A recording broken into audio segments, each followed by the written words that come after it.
Первый день нашей юбилейной 10-й кибербитвы подходит к концу. И сейчас мы Continuing and finishing our cyber fight. за сегодняшний день вместе Right now we're going to speak what did happen in the course of the day together with Alexey Lobzin, the head of the Department of the Promotion of Services in Cybersecurity from Innostage company. Hello.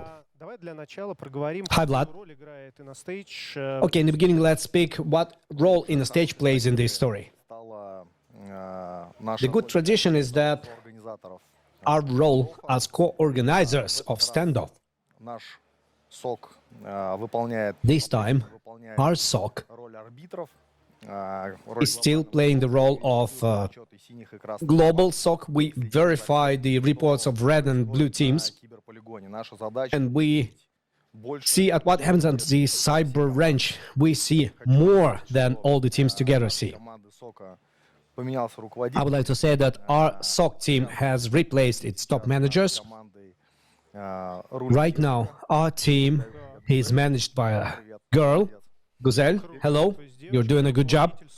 So the girl is the head of the SOC over the whole standoff. That's wonderful. The previous boss is leading in standoff.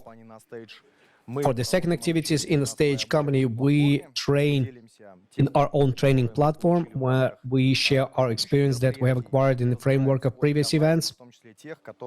We look at the attack chains and those which have happened and been happening during previous events.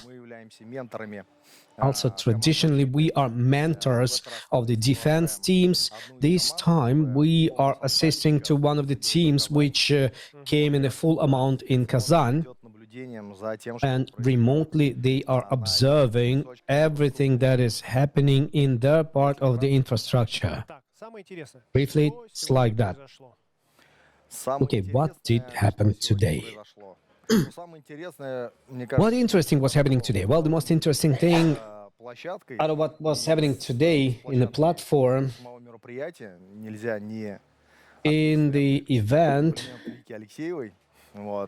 I should give the compliment to Victoria Alexeyeva for how the event has changed, how this range have changed. It became more beautiful. Every year she surprises us more and speaking about how the cyber range have changed. Every year it becomes more and more realistic. This year you have added more connections to those events which are happening in a specific company or in the industry in general, and how these events are influencing the industry and the city in general. It's not a secret that one of the main objectives of hackers is to make a complete blackout, and this can be done if you disconnect two substations. Like in real life, one substation is disconnected, everything's going to work. But if you disconnect two at the same time, then there will be a full darkness over the city. Speaking about what has changed, we can look at realisticity in the part of the fact that between SCADA controllers, between SCADA systems and industrial controllers, we see real bridges. And right now, SCADA, a production part, looks like what exists in real industrial companies. That's why we have additional risks realized, which are possibility of disconnecting the gateway. You disconnect the gateway, you lose the communication to the controller, and you execute the risk. Well, this is speaking about those changes. Generally speaking, it becomes more realistic how each industry works and how the hacker chain should develop in order for this to work like in real world. So the result of the attack would work like in real world. Yes, absolutely, absolutely. The guys are working, and very soon we will see some real systems. What we were able to see, which risks have happened, what did happen? Can you tell me, please? Well, most risks were accepted by transportation company. 3 hacker teams have realized risk in fraud in railroad tickets, and happy citizens of the CTF can use ticket services free of charge. And the ticket price have come down to 0. There are 3 teams that realize this risk. Stun team, it's the international team from Balkans. Then this risk was realized by Hexas Academy and Straw Hat. One is international, Straw Hat is a team from China. The second one were people from the managing company, the Hexas Academy from the city. Well, they have put their sign on all videos, on all the video screens. Therefore, they realized the second risk that was possible in media systems. Media system was broken, and they put some unacceptable content. These 2 risks were realized, and this is all that hacker teams were able to implement. 3 of them went and became leaders. Hex Academy, according to preliminary results of today, is a leader with a very good distance. And where this team is from? This is an international team. If you look at the defense team, blue team, what they were able to see.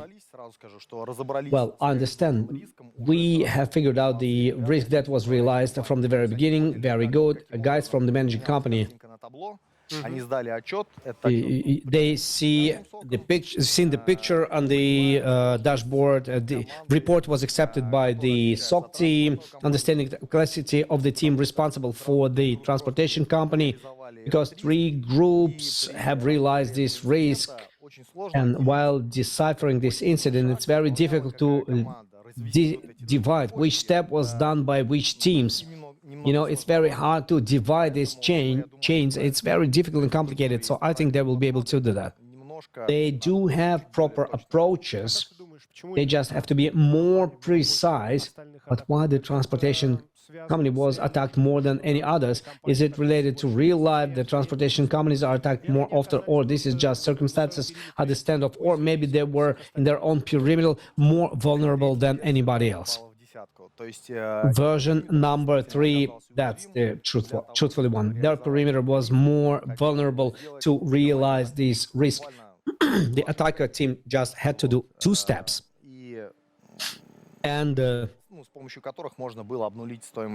the help of these 2 steps, they could bring railroad tickets down to 0. So their perimeter was the most vulnerable one. And guys, hackers were able to figure this out very quickly. Well, speaking about the blue team, incident collection, processing those incidents, can you tell me, please, which solutions and products and technologies they use today in the total assembly? Well, the biggest efficiency, as on the first stage, the main tool of red teams is the possibility to intrude through the perimeter, through different informational systems in the internet, intelligence. That's why the main tool, which works effectively on the side of the defense teams, it's tough. Application firewall. And we are speaking about the vulnerability in the perimeter. The main part is thanks to Alpha, and of course, during training the team, we've been tuning up the main tool that helps in the CM. This is something thanks to which we could decipher those chains, and most of the analytics were provided by the blue teams. in how to describe those vulnerabilities they've discovered and investigate the incidents. And I have the following question to you. In a stage, it's not the first time when we organize the monitoring center, SOC. What is your difference in training this time compared to the previous times? How differently you were trained? Well, in the process of getting ready, our team is more experienced. We know what to be ready for. And we have already formed certain structural units inside of our SOC team. What's new? So you have distributed roles, everybody understands what is to be done. Do you have a big team? SOC team, which is involved this time, approximately 25 people. Oh my, 25 people, that's a lot. It's a serious team. However, in order to become a part of this team, inside of our organization, we have a contest. So guys who participated and those who didn't participate, we had a big list of applications. So we've used some contest selection in order to select into this team. So this is organization of the teamwork and selection of the best of the best. But from the point of view of tool sets and approaches to information processing, what else have you changed? Well, honestly speaking, the tool set that we use the same tool set. Basically speaking, first of all, we are helped by positive products as a tools, and we also actively use inside of ourselves so that between the teams we could exchange the information about incidents and our own IRP system. Full scale, this year it was installed and it is being used by our SOC. This is as for the tool set, and as for another function that we have. In order for the viewers who come to our platform to have it more interesting to observe what's really happening, not from the point of view of explosions in the factories or maybe content that can visually be seen, in order to dive in the content part, we show, after the attack was realized, we demonstrate the chain of how this attack was happening, how it could be detected, and this could be seen in our standoff stand. So this time we've made some samples, certain samples, so that you could visualize these chains, and it would be interesting to the standoff visitors. Thank you very much, Losha. It was Alexei Lobzin with results of the first day of cyber fight, and we had only 2 companies being attacked, and transportation company have carried biggest losses, not because it's a transportation company. It was the most vulnerable one compared to other companies. So we wish you and I wish you to have more hardcore, because the further you go, the more tools will be used by you, not only application firewall, not only, but you also will dig in the traffic, and on the third date you will have dozens of incidents. It's going to be very interesting to see what's going to happen. I think this is what's going to happen precisely because upon the results of today, phishing has got to all the infrastructures inside of every company. Today, hackers, we already have hackers everywhere. Thank you.